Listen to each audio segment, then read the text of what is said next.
Hi friends, இன்னைக்கு நாம வெள்ளை உளுந்து உருண்டை எப்படி பண்றது அப்படிங்கிறத பார்க்கலாம். இப்போ வந்து ஆடி முடிஞ்சதுனாலே ஆவணி வந்ததுனாலே வரிசையா வந்து பண்டிகை வர ஆரம்பிச்சிடும். அதுலேயும் முக்கியமாக பார்த்தீங்கன்னா கிருஷ்ண ஜெயந்திக்கு வந்து இந்த மாதிரி பலகாரம் தான் வந்து மெயினாக வந்து செஞ்சு படைப்பாங்க. இந்த மாதிரி உருண்டை வந்து ரொம்ப ஸ்பெஷலாக இருக்கு.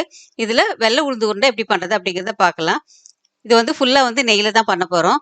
இதுக்கு வெள்ளை உளுந்து உருண்டை, அதாவது தோலெல்லாம் எடுத்துட்டு உருண்டையா இருக்கும் இல்லையா, அந்த உளுந்து வந்து சேர்த்துக்கணும். இது வந்து ஒரே மாதிரி அளவு கப்பு வச்சுக்கோங்க. இதுல 2 கப்பு வந்து நாம உளுந்து வந்து அளந்து எடுத்திருக்கோம். இப்ப இத வந்து வெறும் வாணலில தான் நம்ம வறுக்க போறோம். அடுப்பு பத்த வச்சுட்டு கடாய் வச்சுக்கோங்க. சூடேறினதுமே இந்த மாதிரி வெள்ளை உளுந்து சேர்த்துட்டு நிதானமா வந்து மீடியம்லயே வந்து அடுப்பை வச்சுட்டு வறுத்துக்கோங்க. பொன்னிறமா வர வரைக்கும் நாம வறுக்கணும். அவசரப்பட்டு வந்து பெரிய ஃப்ளேம் வச்சீங்கன்னா தீஞ்சிரும். இப்ப இதனோடயே வந்து நாம ஒரு 5 ஏலக்காய் சேர்த்துக்கோங்க. ஏலக்காய் வந்து தனியா நீங்க தட்டி போட வேண்டாம். இதுலயே சேர்த்துட்டீங்கன்னா இது வந்து பொடி பண்றப்ப அதுவும் சேர்த்து பொடியாயிரும். இப்ப இந்த மாதிரி பொன்னிறமா வந்ததுமே ஒரு தட்டுல வந்து தனியா சேர்த்துக்கோங்க. கொஞ்சம் சூடு ஆற வரைக்கும் அது தனியா இருக்கட்டும். அதுக்குள்ள நம்ம வந்து சர்க்கரை வந்து பொடி பண்ணிக்கலாம். இப்ப அப்பவே அளந்தீங்க இல்லையா? அதே கப்ல வந்து சர்க்கரை எடுத்துக்கோங்க. 1 1/2 கப்பு சர்க்கரை எடுத்துக்கோங்க. ஏன்னா வந்து ஈக்குவலா போட்டீங்கன்னா கொஞ்சம் இனிப்பு ஜாஸ்தியா இருக்கும். ஒருவேளை உங்களுக்கு இனிப்பு பிடிக்கும் அப்படின்னா ஈக்குவலா போட்டுக்கோங்க. 1 1/2 கப்பு வந்து மைல்டா நல்லா இருக்கும், டேஸ்ட்டா இருக்கும். ஒருவேளை உங்களுக்கு வெள்ளை சர்க்கரை பிடிக்கலன்னா அப்படின்னா நாட்டு சர்க்கரை கூட சேர்த்துக்கலாம். இப்ப இத மிக்ஸி ஜார்ல சேர்த்து இந்த மாதிரி நைஸா பொடி பண்ணிக்கோங்க.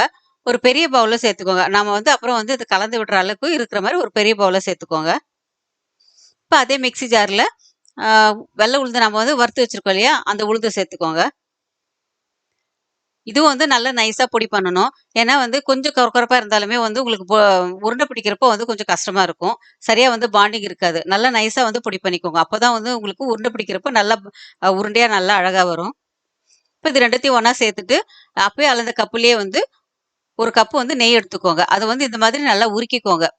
கொஞ்சம் சூடா இருந்தா தான் வந்து நமக்கு உருண்டை பிடிக்கிறப்ப நல்லா கரெக்ட்டா இருக்கும். அப்பதான் வந்து சூடாறுனதுமே உங்களுக்கு வந்து அந்த உருண்டை நல்லா டைட்டா வரும். இப்போ கொஞ்சம் கொஞ்சமா சேர்த்து நம்ம கலந்து விட்டுக்கலாம்.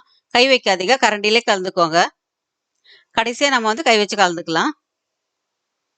கொஞ்சம் கொஞ்சமா விடுங்க. மொத்தமா விட்டீங்கன்னா உங்களுக்கு வந்து தளதளன்னு ஆயிடும். எந்த பக்கம் வருதோ அந்த அளவுக்கு வந்து, அதாவது நமக்கு உருண்டை பிடிக்கிற பதம் வர வரைக்கும் கொஞ்சம் கொஞ்சமா விட்டு கலந்துக்கோங்க. ரொம்ப தளதளன்னு வேண்டாம், ரொம்ப டைட்டாவும் வேண்டாம். அந்த அளவுக்கு வந்து கலந்து விட்டுட்டு ஆ நம்ம உருண்டை பிடிக்க ஆரம்பிச்சிடலாம். ஒருவேளை சூடு ஆறிடுச்சுன்னா நீங்க கைய வச்சு கூட கொஞ்சம் நல்லா வந்து பெசஞ்சு விட்டுக்கலாம். இப்ப இந்த பக்குவத்துக்கு வந்தாச்சு. இப்ப நாம இந்த மாதிரி கைக்கு வந்து நெய் ஏதாவது தொட்டுட்டு இந்த மாதிரி உருண்டை பிடிக்க ஆரம்பிங்க. வெறும் கையில தொட்டீங்கன்னா உங்களுக்கு பிசு பிசுன்னு ஒட்டிக்கும். அதுக்காக தான்.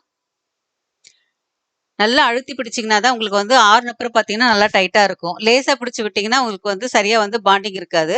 நல்லா அழுத்தி பிடிங்க. அப்போ உங்களுக்கு ஆறுனப்புறம் பார்த்தீங்கன்னா நல்லா டைட்டா இருக்கும். நம்ம எடுத்த நெய்யில பார்த்தீங்கன்னா பாருங்க, இந்த அளவுக்கு வந்து நமக்கு ஒரு 1/4 அளவுக்கு நமக்கு வந்து நெய் மிச்சமா இருக்கு. ஒரு சேஃப் சைடுக்கு தான் நான் வந்து அந்த மாதிரி 1 கப்பு எடுத்தது. மிச்சமாச்சுன்னா நம்ம எடுத்து வச்சுக்கலாம்.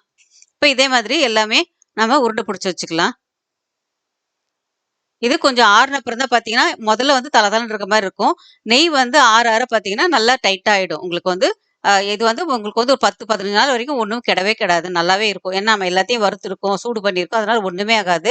இது வந்து பட்சணம்னு சொல்றத விட, பெண்களுக்கு வந்து இடுப்பு எலும்புக்கும் ரொம்ப நல்லது. ஏன்னா அந்த கர்ப்ப காலத்துல வந்து நமக்கு இடுப்பு எலும்பு தான் ரொம்ப முக்கியம். அதனால வந்து அவங்களுக்கும் வந்து அப்பப்போ இத செஞ்சு குடுக்கலாம். கிருஷ்ண ஜெயந்திக்கு பலகாரமாவும் யூஸ் பண்ணலாம். செஞ்சு பார்த்துட்டு பிடிச்சிருந்தா லைக் பண்ணுங்க, கமெண்ட் பண்ணுங்க, ஷேர் பண்ணுங்க, சப்ஸ்கிரைப் பண்ணுங்க ப்ளீஸ். Thank you.